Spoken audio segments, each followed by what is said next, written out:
keeping, hey, how you doing, young man? Hey, how you doing? Let me ask you a question. Will God kill you for eating bad food? You don't know? You ever heard of that before? You ever heard, you're like, come on the front. We ain't gonna be long, I just wanna show you a couple of things. We your people, bro. Come on front. You gotta think about it. Let's say if you was to eat it, you like steak? What type of meat you like? All right, you like fish. If you was to eat it uncooked, let's say it had blood in it, could you eat it? You could? Let me show you something. You know what I want? Leviticus 17, verse 10. I want to show you something. Something as simple as that will separate you from God, but we didn't know that. The way you dress will separate you from God. The way you live your life, the way you treat one another will separate you from God. Right. Watch this. I want you to listen to this, see if you ever heard this before. What's your name, bro? I can't hear you. Elias. You gotta talk. Elias. Elias? Oh, okay. Hey, that's a strong name. That's a strong name. You know what your name means? You know your name, you're a prophet in this Bible? Did you know that? Ah, all right. Read what you got. Leviticus chapter 17 and verse 11. Come on. For the life of the flesh is in the blood. I want you to hear this. Elias, because you got a biblical name. You're a prophet of the Most High. You ain't got to look over your shoulder with your brother. Ain't nobody going to do you nothing up here. Read. For the life of the flesh is in the blood. Come on. And I have given it to you upon the altar to make atonement for your soul. Because guess what? The blood is something important to the Most High. Read. For it is the blood that maketh atonement for the soul. Go down to verse 15. Verse 12. Verse 12, come on. Therefore, I said unto the children of Israel. That's who you are. You know you're an Israelite? Did you know that? Anybody ever told you was an Israelite? What's your nationality that you know of? African American. Do you know what African American means? You want to know? It means it's two different white men. Check it out. It's Leo Scipio Africanus and Amerigo's Vespucci. That's two different white men. That's not you. That's not who you are. You're from the nation of Israel, young man. How old are you? You ever heard that before? Guess what? That's life-changing information. Because that would mean an African American, you come from one of the 12 tribes of children of Israel. Right. You have an opportunity at salvation. You get the kingdom of heaven. You understand? Do you know what heaven is? Do you even know how to get it? What you think it is? Talk to me. Huh? A place after death. All right. Do you know heaven is here on earth? Did you ever heard that before? Man, heaven, that's what's on TV. That's what the white people tell us, that heaven is you gotta die, and then, it's a big pie in the sky. No, heaven is rulership, all right? And I want to show you how to rule. You see the white man inside, he got the armies, he runs America, he got armies and on different continents, and he lives in the best neighborhoods, he goes to the best schools. That's because he's living in his heaven. He's in rulership. You gotta understand, for you to get your rulership, you gotta keep God's commandments. Let's show him how to get the kingdom of heaven. Hold what you got and show him how to get the kingdom. You need to hear this before you go. You need to hear this. Matthew chapter 19 and verse 16. Come on. And behold, one came and said unto him, Good master, what good things should I do? Come on. What good things should I do that I may have eternal life? Read. And he said unto him, Why callest thou me good? This Jesus Christ talking. He about to tell you how to get it, because you think heaven is when you die and you go to a pie in the sky. That's Greek mythology with Olympus and Zeus and all that. That's not the Bible. You got that here in America with miseducation, like a lot of our people. Read. There is none good but one. Come on. That is God. Read. But if thou wilt enter into life, the kingdom of heaven. Read. Keep the commandments. Keep the commandments. Do you know any commandments? Okay, I'm gonna give you a simple one. One of them, I told you, would not eat nothing with blood in it. Another commandment is the Sabbath day. Do you know what the Sabbath day is? The Sabbath day is Friday sundown to Saturday sundown. Let's show them right quick. Read what you got. Exodus chapter 20 and verse 8. I got a quick, hold up. Because you seem distracted. What's going on? They got something going on in your life, bro? Talk to me. Keep it real. Think about it. Hey, we in danger every day around here, right? There's things we got to do. There's places we got to go. But there's also people who want something from us that's not beneficial to us. So somebody might be saying, come on, I need you to go do this, but you get information right now that's gonna save your life. Hey, have you seen somebody who gets shot before? Or what you got? Have you seen somebody get shot before? How that made you feel? Is it normal? Is that something normal young black men should be seeing? So that's telling you there's a problem, something is wrong, huh? Has anybody ever threatened your life? How recently? 2 weeks ago. 2 weeks, and that's why your head on the swivel, huh? Guess what, bro? You protected, man. No weapon for him to get. Give me that, man, Isaiah. Guess what? They're not gonna touch you up here. That's right. If you keep that, I'm telling you, there is power in keeping the commandments, bro. Right. I know it seems like what we doing is not important, but what we doing will change your life and it will save you. I had a young cousin just die a couple of weeks ago because he didn't want to keep God's laws. But you have an opportunity to do it, Elijah. Read what you got. Isaiah chapter 54, verse 17. Read. No weapon that is formed against thee shall prosper. Come on. And every tongue that shall rise against thee in judgment, thou shalt condemn. What the Bible just said, no weapon what? I can't hear you. They say, all right, but what you got to do to make sure they don't? You got to do what? How you stay with God? Exactly. So you know what you got to do. So don't worry about it. Hey, give me, because my brother living in fear, give me Hebrews 13 and 6. You living in fear right now. Hey, let me tell you something. You too young for that, bro. Hey, so tell me something. If you're living like that, what you into, bro? Keep it real. What you into? You can't say? Is it drugs? Stealing? But I'm gonna tell you this. Whatever it is, it's time to repent. Right. Because time is short. Right. Let me tell you something. See all this you're looking at right now? This is about to be destroyed. America about to be blown up shortly, bro. America on the way out the door. So the cares of this world is absolutely nothing. It's frivolous. In the grand scheme of things, this is nothing. Right. Read what you got.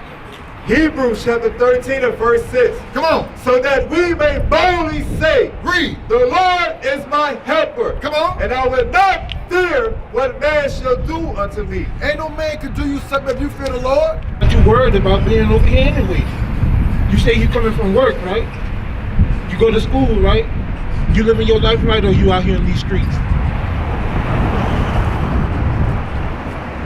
That's why you worried, because you're doing stuff you ain't got no business doing. If you was doing the right thing, wouldn't no evil come near you. You wouldn't have to worry about being in the wrong place. You 15 years old, right? You got a whole lot of life to live. You got a whole lot of promise. You more than just a nigga. God said you special. Matter of fact, give me Proverbs 20 and 24, because you think you might have came this way on your own. But show you are supposed to be here. God is calling you right now. Read that. Bring it It's up. the book of Proverbs chapter 20, verse 24. Man's goings are of the Lord. You hear that, Elias? Elias. The Bible said man's goings are of the Lord. Most High God brought you here right now so you can know that you are an Israelite. You are special. You more than just a nigga. You ain't got to worry about nothing. You ain't got to keep looking over your shoulder. He said, come home. God is calling you right now. God said you special. Right. He said you his son. You know what that means to be his son? Psalms 82 and 6. This is the book of Psalms chapter 82 Bro, and verse if you worry, 6. come closer. If you worry, come closer. I guarantee you ain't nobody gonna do you nothing as long as we out here. Right. I guarantee you that. Right. Read. Psalms 82 verse 6.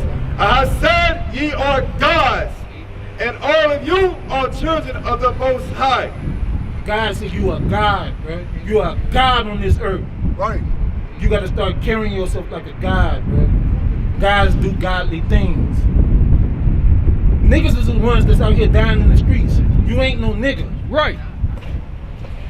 You understand that? You're not a nigga. Niggas are dying out here in the streets. He said you are God. He sent you this way to run into us. Look, ain't nobody else out here. You're the only one that stopped. That ain't no coincidence. Right. Isaiah 46 and 10. That ain't no coincidence, bro.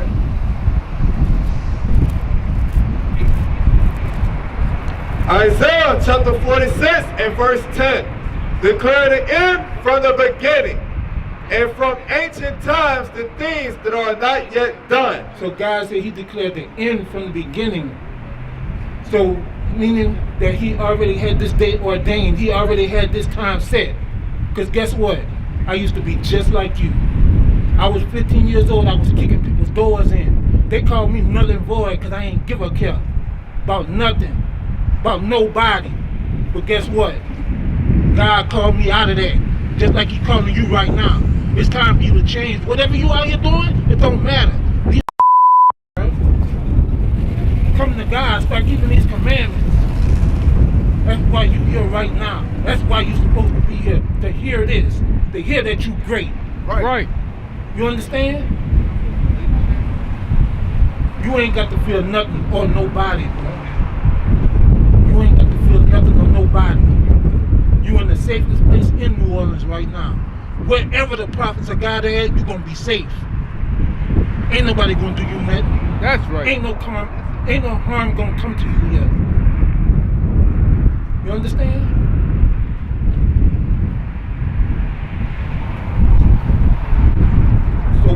So what got you so nervous, bro? What is it? What is it? Why you feel like you ain't supposed to be here? You don't feel right. So you can't walk, you stay in this neighborhood? What neighborhood you stay in? In the 17th. So you say you feel like you're not safe. Bro, you're supposed to be able to walk through any neighborhood amongst your people and feel safe. Right. Give me that Michael. This is why you don't feel safe. Give me that Michael 2 again. The Bible talks about all this stuff, bro. But it's because our people are destroyed. We don't see God in one another. That's why you got to worry about, oh, I'm from the 17th. I can't be uptown. Right. Read. Micah chapter 2 and verse 8. Even of late, my people is risen up as an enemy. So it said, my people, talking about the Israelites, the blacks, Hispanics, and Native Americans. It said, as of late, my people have risen up as an enemy. Black on black crime is at an all-time high. Hosea 4. This is why. Hosea 4. I'm going to give you your life, your reality right now out the Bible and show you how to fix it. Show you ain't got to keep looking over your shoulders when you do what God say. Read. Hosea chapter 4, 1. verse 1. Hear the word of the Lord, ye children of Israel. So hear the word of the Lord, Elias. Read. For the Lord hath a controversy with the inhabitants of the land. So God got a problem with us. God put us in slavery because he had a problem with us. Why? Because there is no truth, no mercy, nor knowledge of God in the land. Because we don't know God. We got this white boy on our mind. We think this white boy is Jesus and God. Read. By swearing and lying and killing. And killing. Because our people kill one another. Right. God got a problem with us. Right. God put us in slavery because of that. But guess what? He ain't throw us away. Right. He calling to you right now. He calling to you right now. Bruh. Elias. You all right, bruh. You safe. Whatever it is, bruh, you safe. Read that again. Right? Read that Psalms again. Psalms 34. You are in the safest place in New Orleans, bruh. Ain't nobody gonna come over here because don't nobody gonna hear the Bible for one. And so ain't nobody gonna try to do you nothing because the angels of the Lord are around here. You ain't got nothing to fear. Nobody to fear. Read. Psalms chapter 34, verse 7. The angel of the Lord encamped around about them that fear him and deliver them. He said he will deliver you. You understand? Elias. Ain't nobody gonna do you nothing, bro. You ain't got to feel nothing. Guess what? At the same time, we ain't gonna hold you. If you feel like you gotta go, we ain't gonna hold you. But no, right now, where you you at is the safest place you can be. Right. Right. You understand? This is the safest place you can be. And this is the greatest knowledge you ever gonna get.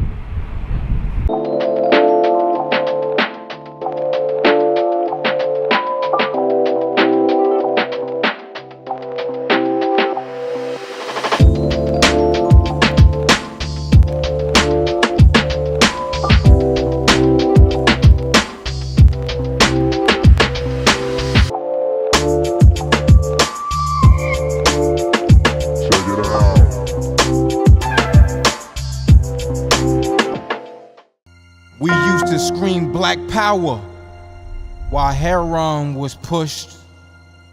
But at the end of the day, nothing's in vain. IUIC has been given a vision. The tents of Judah has risen. Many has attempted the mission, minor murmuring, omitting and missing the mark. Just reading that he had the flame of fire in his eyes gave us the spark. We on Paul's mission.